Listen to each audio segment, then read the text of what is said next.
Welcome to Project Ocean's Coffee Convo, where mental health topics are unpacked, one cup at a time.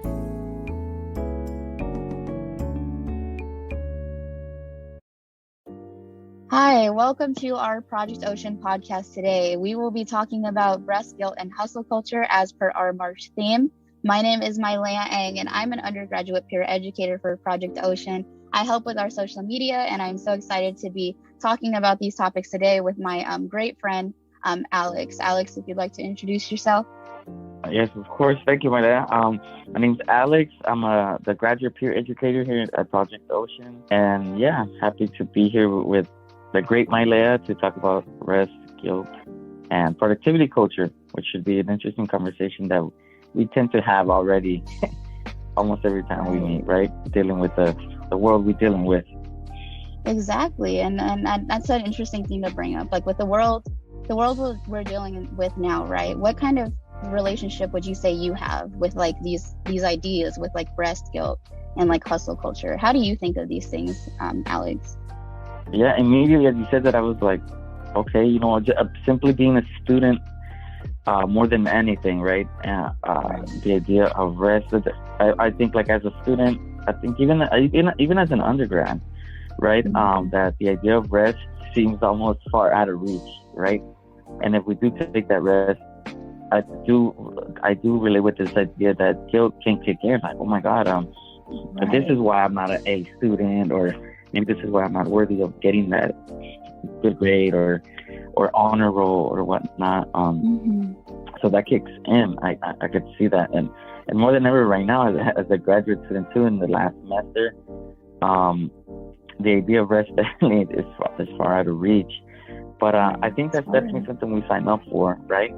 But I think because of how embedded the idea of productivity is, whether a student or a worker or as a person in general, I think that's why it seems to come so quote unquote naturally that like, yeah, you have to not rest and just keep going and going and going. So as students, I think we can relate that rest and guilt always is something that we struggle with, right? Because of the anxiety of the grades or whatnot. Right. And I totally agree with that. Yeah. For me, I would say it's a kind of a complicated relationship. Yeah. And as a student, I definitely like agree with how you're with what you're describing, right? That like, oh, this is why I'm not an A student, or oh, like this is why I got a bad grade. There's a lot of expectation that comes with being a student or a worker in the workplace. Like, oh, this is why I didn't get that promotion, or oh, I said the wrong thing at the meeting today.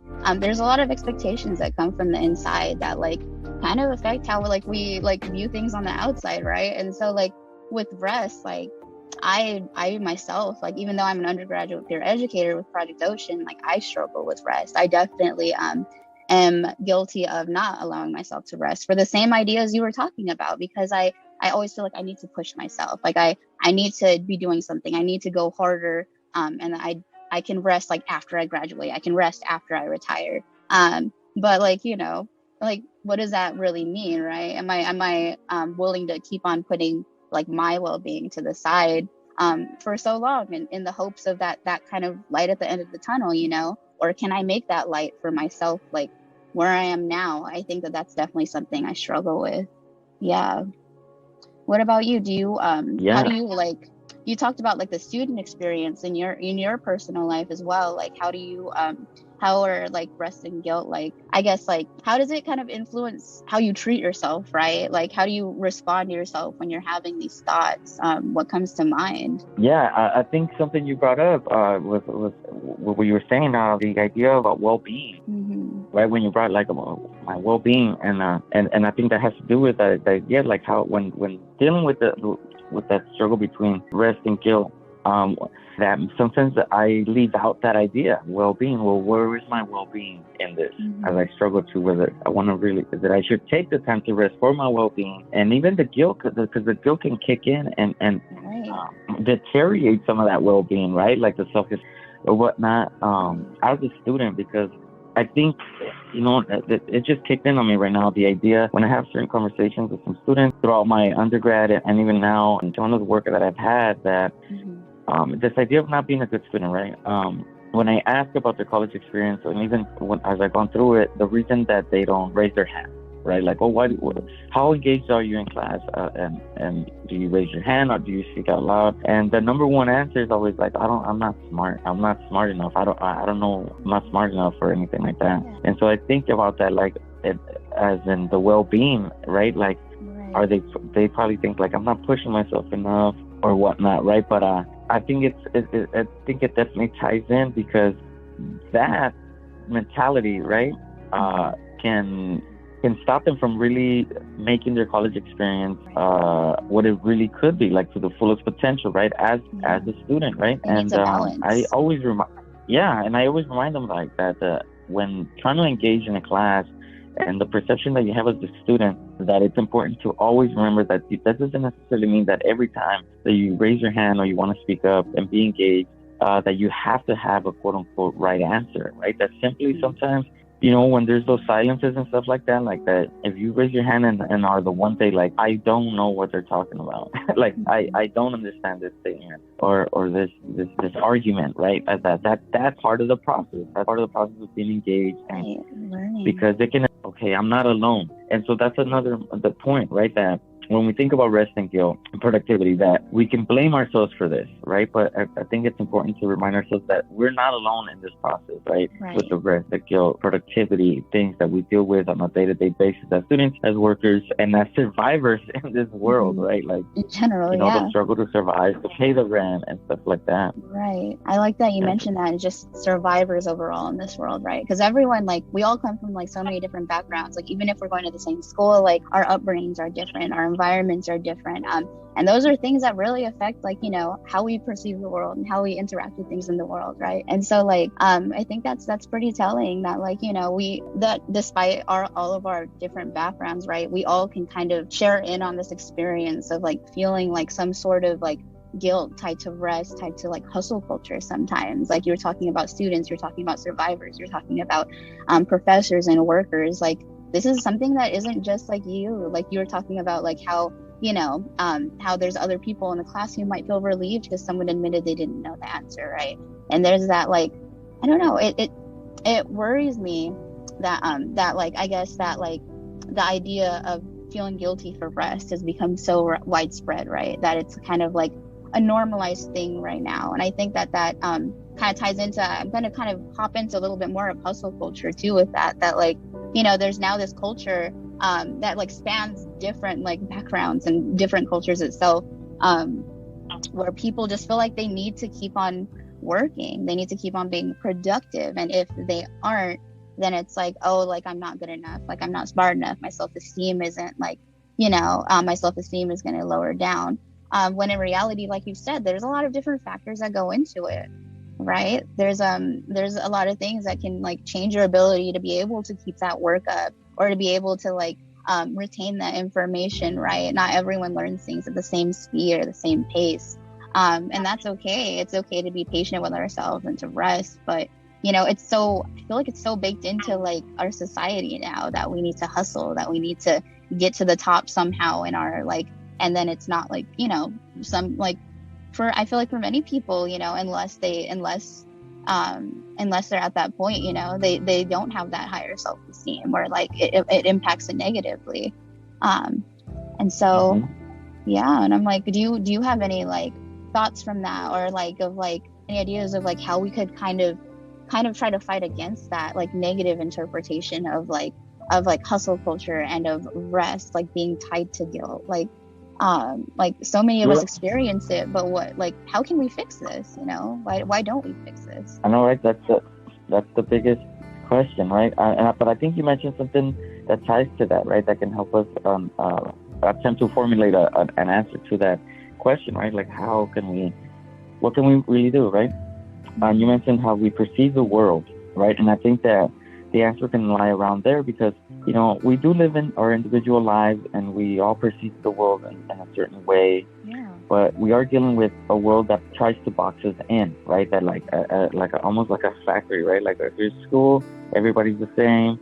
You just gotta do what you're told and everything. But within that box that they try to put us in, we're so unique and different lives, and we have different struggles, different challenges, and then we all have either certain privilege, some of us don't have any privileges that others may have, that make that journey, academic journey, or just life journey in general, easier for us, I think, right? So I think the first step that we can take, with what we have at hand as students and whatnot, is really questioning how we perceive such idea, right? The idea of hustle culture, and right, like, for example, like how when we think about hustle, like towards what goal, right? Because hustle, when we take a second to perceive it differently, like we can say that, like, oh yeah, I'm not necessarily just hustling, and being extra productive to be rich, right? To have a lot of money. Like there can be hustling to improve your well-being, right? Like improve the social relationships, improve hustling, adjusting our efforts, right? Changing our perceptions on like what's important or like priority, right? Yeah, so it's a little play on words, right? Like, because when automatically, for me at least, I think that when you think of hustle and hustle culture, and I'm hustling, like that's the number one thing. Like getting, as they say, getting the bag, right? Like let's hustle to get the bag. But we can switch that up a little bit. Like, you know what? I'm hustling through different strategies and formulating different strategies to make sure that my well-being is okay. And sure that and then again, I think an important point is not to necessarily dismiss the idea that we should be anti-work, or we should be anti-hustle towards that end, right? To get some financial stability, but at least to understand that sometimes when we don't balance things out, like we try to meet ourselves in the middle towards, like, in that equation of trying to be financially stable and hustling for that, that we should always put ourselves first too, right? In terms of our well-being. Because even if we have these plans to hustle and have financial stability, that we should be aware that no matter how hard we try, we do live in a world that makes it really hard for us, and then that there is going to be some failures, right? That there is going to be some disappointment, and whatnot, right? That we're going to have high expectations, and then we might be disappointed, right? So I think that's why it's important to add that perception, right? To, like, okay, hustling doesn't necessarily always have to be financial stability. It could also be my well-being and that stability in that, to be ready to face those challenges when things don't go our way, when the goals aren't reached, right? Absolutely. Yeah, and I really love that message of, like, I feel like a lot of us, right, like we get so like caught up in everything going on, it's hard to kind of take a step back and like recenter ourselves, like reorganize, exactly, like, practicing mindfulness, practicing like, this is better for my health, right? And I think that's really important for you, like a great reminder to like remember, like, this doesn't only have to mean like working myself to like the bone, right? Like to recenter my efforts. Let me think about, like, this could be a part of it. It could definitely tie into it and be a facet. Like everything should have like there needs to be a balance. And like there's certain limits to everything. And so you can only hustle so hard until you need to rest, or until, like, you need to think about like what other things can I like hustle towards that are healthier towards me, right? I love how you added that in and took on that take of wellness tying into hustle culture. Like, why aren't we hustling towards like making ourselves feel like better on the inside, like that should be an important part of it as well. So I definitely love that point you're sharing there. Yeah.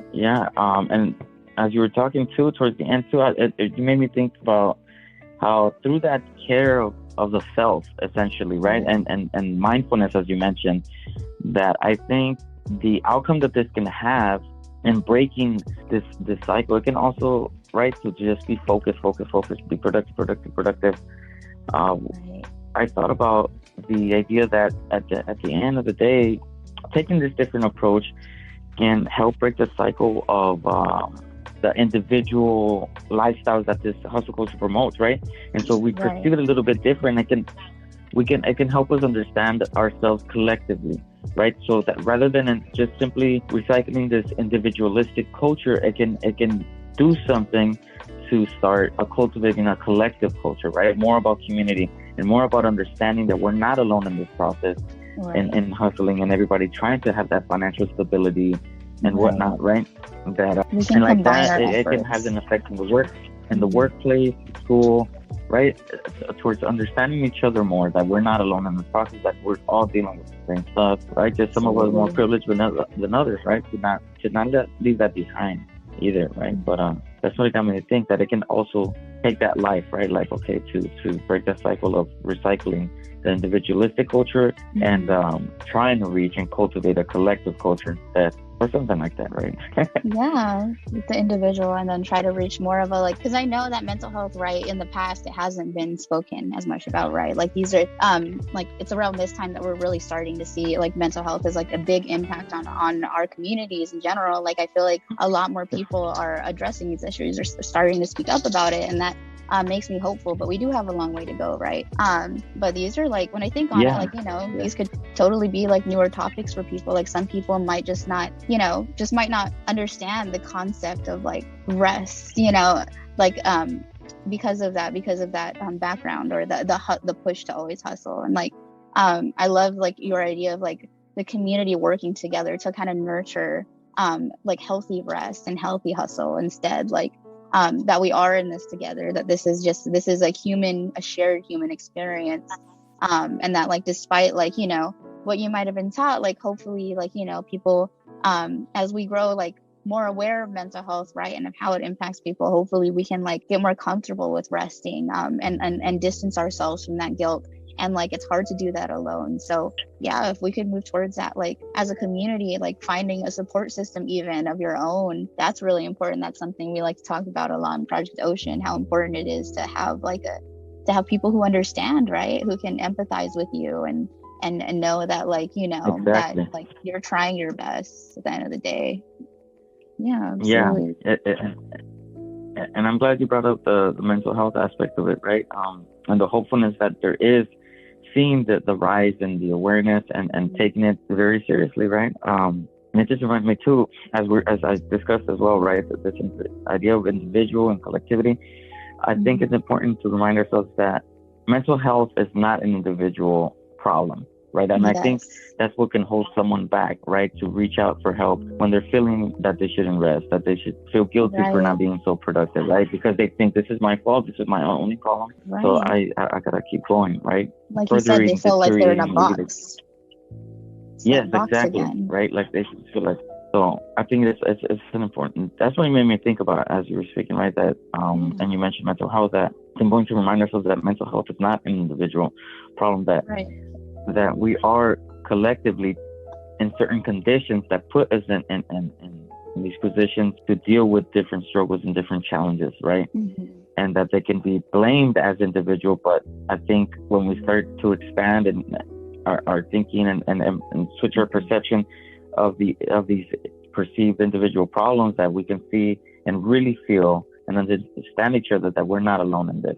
And I'm just emphasizing that because I think when we think about it like that, we might have gained the courage to reach out for the help and talk, even if it's just talking, right? And that's how it all really starts, really, right? To reaching out to that friend. Yeah, for sure. It's the first step.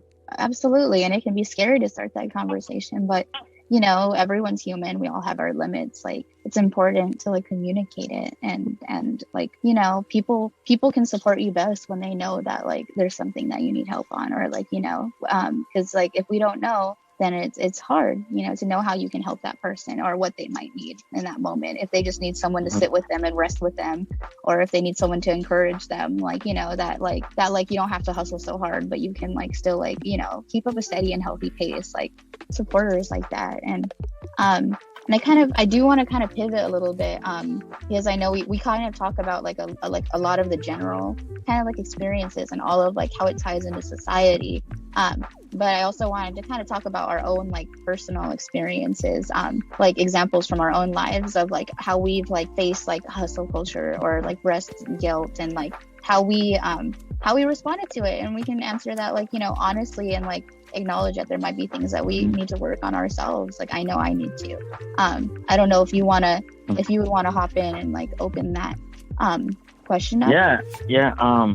In regards to how I've always, it just clicked on me right as you brought it up like this. That this idea of hustle culture and productivity, pop culture has had an impact in the way I perceive it, right? Like, first and foremost, as a, as we consume entertainment and music and everything, we're bombarded with certain messages and certain images that push a narrative, right? No Like rest there's for no the rest. You wicked. just gotta keep hustling because exactly right. Because you want to have these riches, you want to have these clothes, you want to be cool, or whatever the glamorized their interpretation might be. But for me, it's always been pop culture that has helped me, or not necessarily helped me, but that has an impact in the way I perceive, because we can't deny that pop culture does have a big impact in our society and the way we perceive certain issues, certain problems, certain things about individuals and whatnot. So I've always been fascinated with pop culture and media in general, especially during my undergrad, right, where I was really fascinated by the idea of studying it critically and everything. So you remind me of that, and then and I guess it was my attempt into switching my perspective on it so that I can relax a little bit. Now thinking about it, reflecting back, that I didn't necessarily thought about it like that back then, but maybe I think my fascination with it and my curiosity with it and trying to understand pop culture more and being a critical consumer of that pop culture through my studies, that was my way of fighting,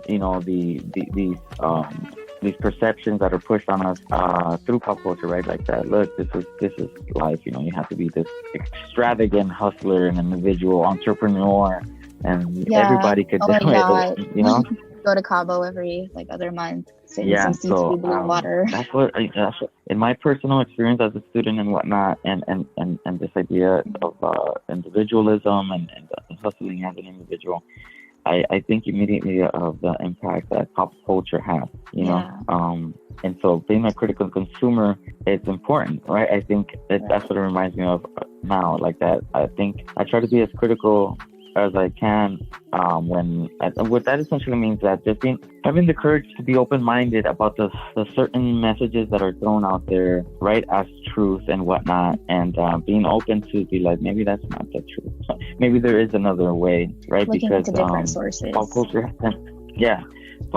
tends to have that power that, look at all these people pushing the same narrative, the same discourse. It must be truth. It must be the way. And sometimes we just got to remind ourselves that there's always another way. There's always an alternative perspective that we can take, because why make our world so boring with just one perception, right, of what the world could be? And would you say that pop culture kind of made you feed more into the negative narrative of rest guilt and hustle culture in the beginning, and that you kind of by educating yourself, you were able to kind of get out of that negative mindset that you can't rest, you have to feel guilty for it, and you have to keep hustling. How to change your interpretation. Yeah, I think that's what it was. I think just unconsciously, I always questioning. Why is it really like that? And why, I wasn't really, I don't really come from wealth and anything to assume that those lifestyles and stuff like that, and the narratives that they push, from rags to riches, as beautiful as the stories may be written, of the stories of rags to riches, and they might do exist out there, that it's just not the case for everybody all the time.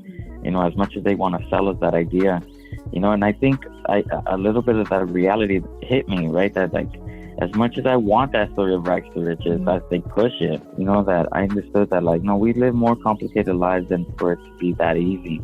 And I wish it was easy. Come on, I think everybody deserves a good life.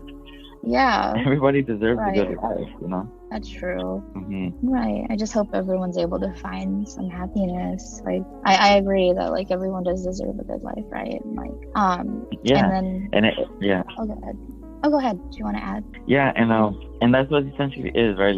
Going back to the term, the comment that you made, right, about how we perceive the world, and that's what I'm thinking about. It's just, as I say, these things that it does have to do with the way we perceive the world, and as you mentioned earlier too, mindfulness, which is something that I forgot about, right? Being mindful of how we perceive the world, and then just the way we consume these ideas, these messages, and stuff like that. This culture, essentially, right? So yeah, it's an interesting life that we live as students and all that, right? trying to navigate through Absolutely. these challenges and stuff like that. Absolutely, yeah. And like the navigation isn't always just one, like you were saying, you got to look outside of like the one source. It can be a different pathway. You could have a different track on life than someone else, and that's still valid and that's still okay, and you still deserve to rest and not force yourself to like feed into like that negative perception of the rest, guilt, and hustle culture ties.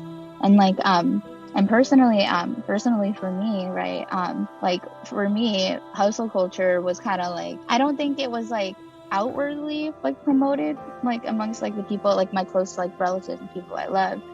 But it was kind of like, always encouraged, like, oh, like, you need to get A's, you need to like, because the idea of success, right?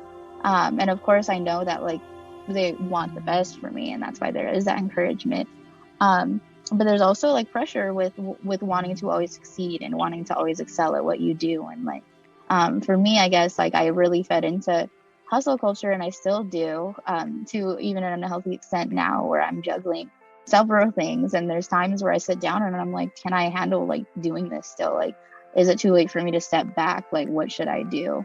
And I still struggle with that, like, even now. But like what has like helped me is just like trying to like, I don't know, be more in the moment and like focus on the people around me, instead of me always thinking that I have to do the next thing. I always have to hustle. Like, I think that keeps me up at night sometimes, and like, makes my sleep restless. That's why I feel tired, because I always want to hustle, but like, where's the rest, And then like, if I rest, like there's guilt that comes with that, but that's not fair, right? If I was talking to someone else who was working, and like, if I was talking to anyone else like who I loved who was working like this, and they said they wanted to rest and they needed a break, I wouldn't tell them like, oh, like, you don't deserve to yet. Like, what are you talking about? You still have so much more you need to do. That's not how I would talk to them. So like trying to like focus on like, I guess like not thinking about what needs to be done next, and just trying to think about like how I can talk to myself nicer, and how I can like change the perception that I kind of grew up with of like success being top priority, and then like self being like second, that kind of thing. Yeah, it's I can't help but to think about like why we struggle so much with doing nothing. Like the idea of like the idea of wasting time is what came to mind. Like the idea of like, oh my, if you want to rest, that you're wasting time, right? That you're wasting time, right? Yeah, but like, so are we? I think let's remind ourselves. If exactly right, like I think we've all been there in those times where we're maybe not doing nothing, or we choose to just sit down, watch a movie, nothing, and how good that feels, right? Like that sometimes that just feels that's enough, like that's enough doing nothing, right? But then it might be like, oh my God, we might have the thing like, oh my God, I did nothing yesterday. Oh my God, what a waste of time. Like no, like, it was not a waste of time. You're being there with yourself. You're embracing yourself, resting. You should love it. Embrace those times when you're doing nothing, because after all, we are in a culture, as what we're saying, that makes us feel guilty, attempts to make us feel guilty, and that always wants us to feel productive, right? And talking about pop culture recently with that lady, Kim Kardashian, oh, nobody wants to work, you should just get your butt up and work, right? Like, like no, it's okay. Like, yes, we're not anti-work, right? But sometimes just doing nothing, being with ourselves or in the company of others is enough, and it is not wasting time, because we're sitting there breathing our air, wherever. It could be in the house, it could be at the beach, anywhere. Right, like that's simply enough, So that's what you don't even think about. Like, there's no such thing as wasting time.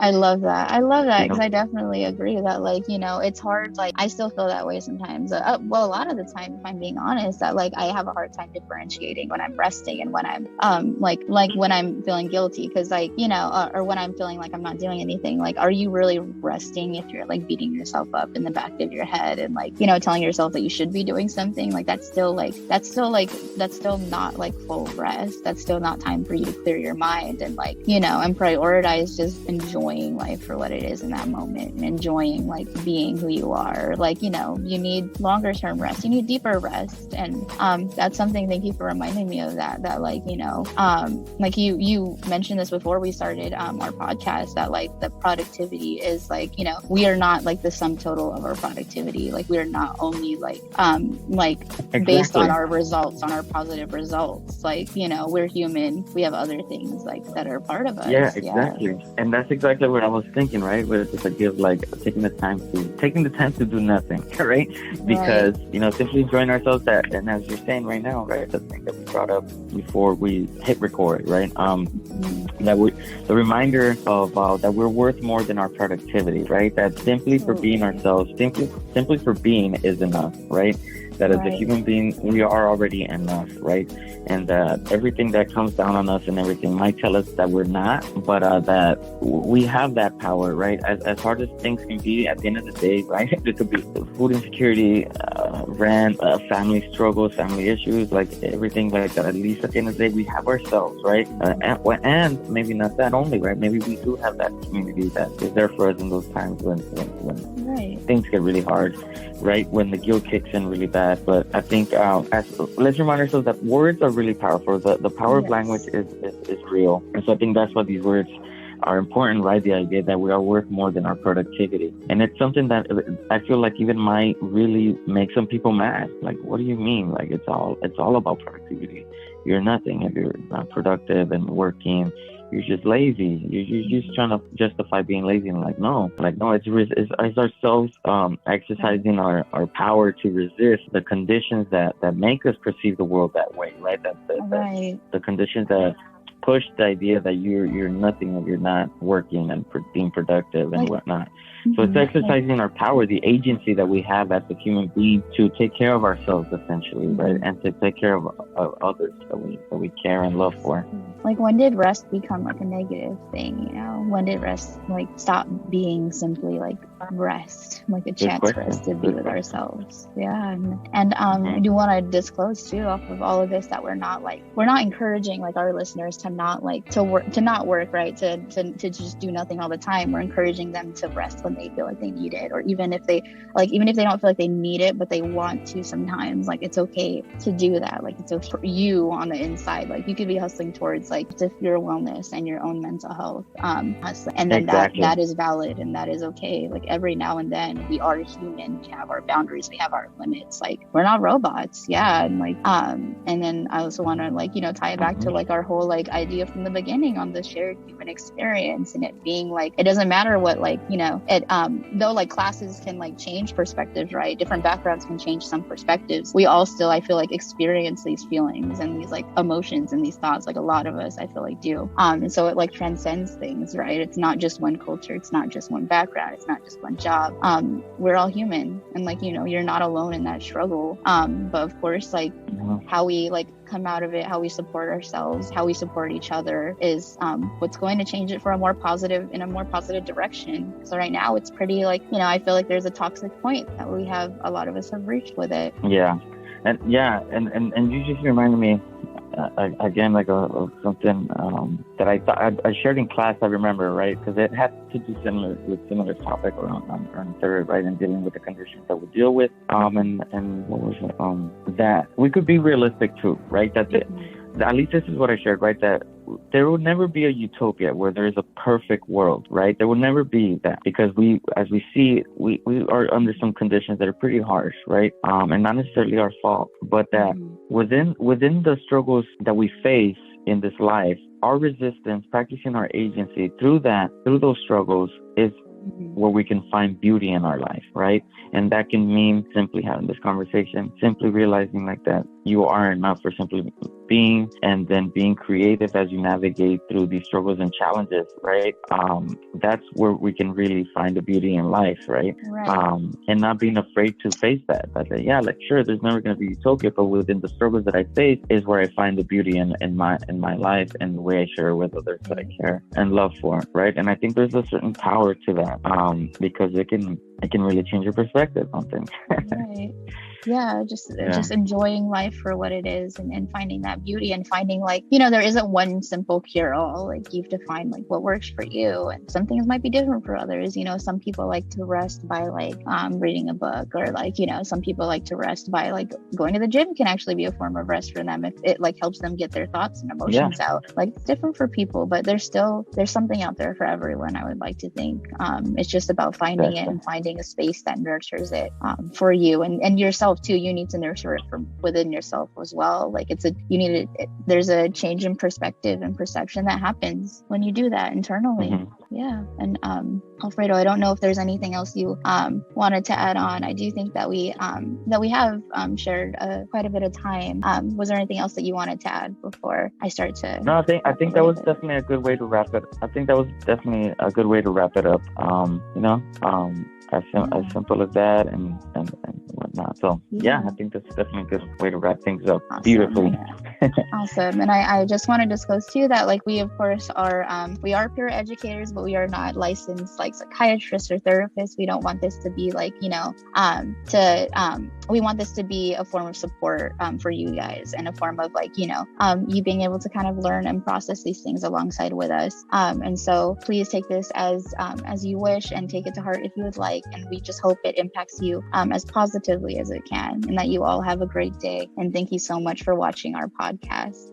This has been the Product Ocean podcast for Rest, Guilt, and Hustle Culture with my Leia Ang. And Alex, did you want to sign off? Yeah, just like that. Thank you for tuning in, and tune in to the next one.